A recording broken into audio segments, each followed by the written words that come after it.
باب الطہارہ، قضائے حاجت کے وقت یعنی پاخانہ و پیشاب کے وقت رخ کس طرف ہو اس کا بیان۔ عن سلمان قال قیل لہ، حضرت سلمان سے روایت ہے انہوں نے فرمایا کہ ان سے پوچھا گیا لقد علمکم نبیکم کل شیء حتی القراءۃ، کیا تمہارے نبی نے تم سبوں کو ہر چیز کے بارے میں سکھلا دیا ہے، ہر چیز کا طریقہ سکھلا دیا ہے، حتی القراءۃ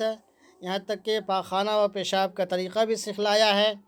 قال اجل، انہوں نے کہا جی ہاں، لقد نہانا صلی اللہ علیہ وسلم ان نستقبل القبلۃ بغائط او بول، ہمارے نبی صلی اللہ علیہ وسلم نے ہمیں پاخانہ و پیشاب کرتے وقت منع فرمایا ہے کہ رخ قبلے کی طرف کریں۔ پاخانہ و پیشاب کے وقت قبلہ کی جانب رخ کرنے سے ہمارے نبی صلی اللہ علیہ وسلم نے ہمیں منع فرمایا ہے۔ وَأَلَّا نَسْتَنْجِيَ بِالْيَمِينِ، اور دائنے ہاتھ سے استنجا کرنے سے بھی منع فرمایا ہے۔ وَأَلَّا يَسْتَنْجِيَ أَحَدُنَا بِأَقَلَّ مِنْ 3 حَجَارٍ،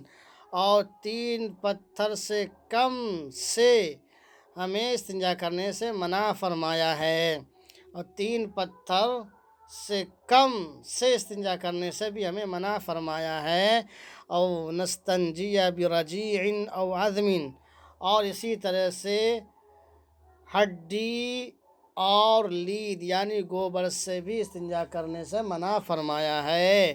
او نستنجی برجیع او عظم،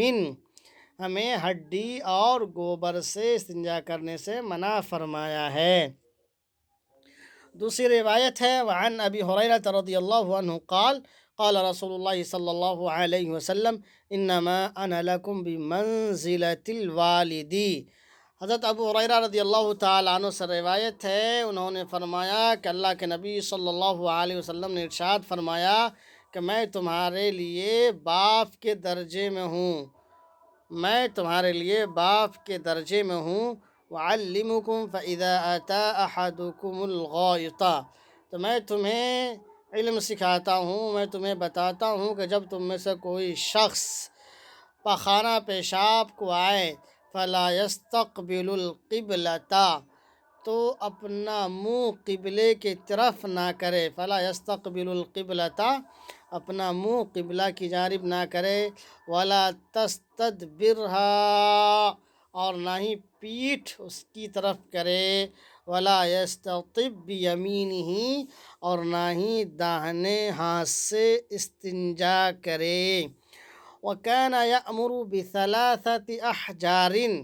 اور حکم دیتے تھے ہمیں نبی کریم صلی اللہ علیہ وسلم حکم دیتے تھے 3 پتھر سے استنجا کرنے سے۔ وَكَانَ يَأْمُرُ بِثَلَاثَةِ أَحْجَارٍ، 3 پتھر سے استنجا کرنے کا حکم فرماتے تھے۔ وَيَنْهَى عَنِ الرَّوْثِ وَالرِّمَّةِ، اسی طریقے سے نبی صلی اللہ علیہ وسلم گوبر اور ہڈی سے استنجا کرنے سے منع فرماتے تھے، روکتے تھے۔ تیسری روایت ہے وعن ابی ایوب قال اذا اتیتم الغائط فلا تستقبلوا القبلة بغائط ولا بول، حضرت ابو ایوب رضی اللہ تعالیٰ عنہ سے روایت ہے انہوں نے فرمایا کہ جب تم میں سے کوئی شخص پاخانہ پیشاب کو جائے، جب تم پاخانہ پیشاب کو جاؤ، اذا اتیتم الغائط، جب تم پاخانہ پیشاب کو جاؤ تو اپنا رخ قبلہ کی طرف مت کرو، فلا تستقبلوا القبلة بغائط ولا بول، استنجا اور پاخانہ و پیشاب کے وقت اپنا رخ قبلہ کی طرف نہ کرو، ولیکن شرقوا او غربوا، لیکن مشرق و مغرب کی طرف کر لو۔ اذا اتیتم الغائط فلا تستقبلوا القبلة بغائط ولا بول، جب تم میں سے کوئی شخص استنجا کو جائے تو اپنا رخ قبلہ کی طرف نہ کرے، ولیکن شرقوا او غربوا، ولیکن شرقوا او غربوا، لیکن مشرق و مغرب کی طرف کر لو۔ فقدمنا الشام، تو ہم شام آئے، فوجدنا مراحض،